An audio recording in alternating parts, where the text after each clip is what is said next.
Success. My name is Bill Horan. The show is produced at 90.3 WHPC at Nassau Community College. We'll be right back after this brief intermission. This program is brought to you by Nassau Community College, which offers a paralegal studies program. Students can major in paralegal studies while earning their associate's degree, or earn a paralegal certificate if they already have a college degree. These programs can even help you start a second career as a paralegal. It's a program for anyone who wants to work in a law office assisting lawyers, the government, or a position in an insurance company. More information about full-time, part-time, days, evenings, weekends, or online courses is available by calling 516-572-7774 or by email at paralegal@ncc.edu. Welcome back. You're listening to The Secrets of Success. I'm your host, Bill Horan, and today we're speaking with Kai Anderson, author of Retire on Real Estate. Kai, you definitely have me interested, and I was thinking about it during the break, but I think one of the questions we all have is that most people have trouble and would be extremely happy just to be able to buy a house for themselves or a home to rent, etc. And now you're saying take some money and we're going to go buy a house and put other people in it. Am I correct? In other words, rent it, right? Right. That's basically what I'm saying, yeah. So do you have a secret way? Is this chicken going to lay the golden egg that we can, go and get an easy $100,000 so we can put a deposit down? Or do you have a secret you're going to tell us on page 92 or 108 in the book? There are secrets all through my book. All right. We like that, a secret book. But I will share some of them now. For people who don't actually... So I have a chapter on borrowing a chicken, another chapter on getting a chicken. So you can actually make money in real estate without owning your own real estate. So basically, when if to borrow a chicken, you can simply rent out space in your house. And so there's different ways to do that, and different screening, different screening mechanisms that for different, whether you want a short-term or a long-term person, if you want Airbnb, which is shorter, versus a longer-term housemate. Another thing you can do to quote-unquote borrow a chicken is to do what we do with one of the properties we have is we don't own. We own 5 rentals, but we have a 6th one that we don't own. And what we do is it's a lease sublet, what I call the lease sublet. And basically we rent it from some guy who lives out of state, and we rent it out by the room to for young people. And it works out nicely because they're paying less than they would for an apartment.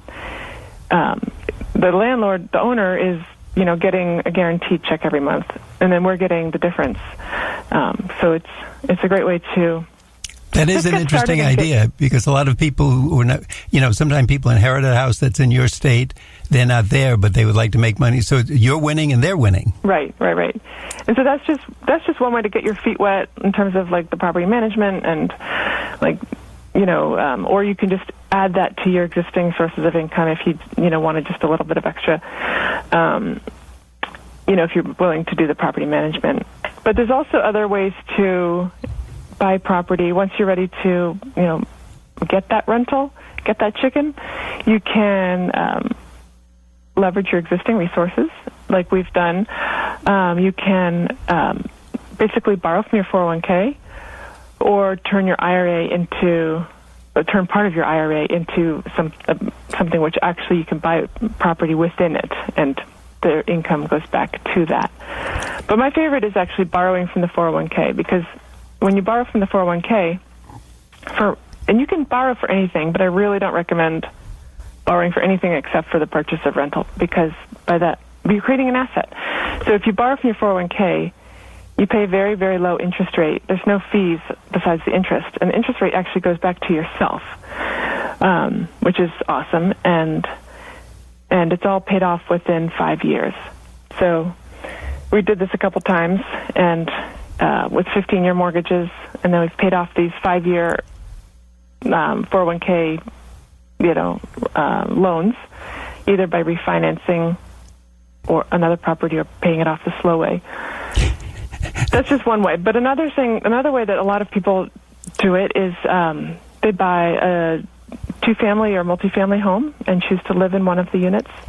So that way the units take care of their own living expenses, and at the same time they can qualify for some of the low down payment programs because it is considered a primary residence. I really like that idea. That sounds like a definite win-win for people. Yeah, and that's awesome for young people. It's awesome for older people. I interviewed 3 people for my book many people who use this two-family or multifamily method, but a few of them were older ladies, actually, and they are landladies in their 70s, and they love it because they have the community of living, in close proximity to their tenants who they, get along with and consider friends, and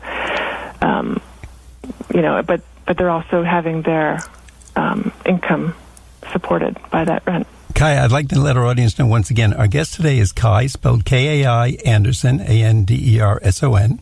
Her book is Retire on Real Estate. And if some of these ideas are making an impression on you, or you've looked down the block and see that unfortunate neighbor who maybe is now in their 60s or 70s or 80s and finances aren't going so well, maybe it's time you looked into this, at least learn some of these things. Even if there's 2 or 3 ideas in the book that generate for you, maybe you want to do it with a friend, get together with a group, and kind of expand your opportunities going into the future, because it seems the old pension plans and the Social Security is kind of seeping away. So if we don't provide for ourselves, no one else is going to. Kai, can you tell us where we can get the book Retire on Real Estate and the website that we should go to? Sure, yes. It's at Amazon.com or Barnes & Noble, Tattered Cover, any of the online booksellers, and hopefully you're in bricks and mortar bookstores also. And the website is getachicken.com. So it's GETA chicken.com. And of course, we're back to the chicken again. Back to the chicken. Somehow I think we're going to see shirts with chickens and hats with chickens all over the place. But Kai, one of the things I really like hearing from you, you're not promising those rewards that we hear on late night TV. Double your money in just 3 months, or you see the nice old couple who are holding hands, I fixed this house and doubled my money overnight. I don't believe those ads, to be honest. No, and you're right. Yeah, and that's unrealistic. Yes, it's unrealistic. Somebody might get lucky once in a time, but it takes so much perseverance, day in, day out, morning, noon, night, and for years. Now, what I'm suggesting is just like a conservative, balance out your retirement plan or your financial plan with just one or more rental property. Now, what about someone, and let's, I'm going to give you a tougher one now. Someone who's a teacher, she says, I'm 33 years old, and I would really like to do this and set this up. It makes all the sense in the world, but I don't see myself as a real estate owner. I don't want to be tied down. I like to travel, and I'm not a landlord. I mean, landlords have to go and say, give me the rent. And suppose the lady in the house says, gee, I'm having trouble this month, or my child is sick, or the dog has a cough. What happens? How do people handle that? What do you recommend to them?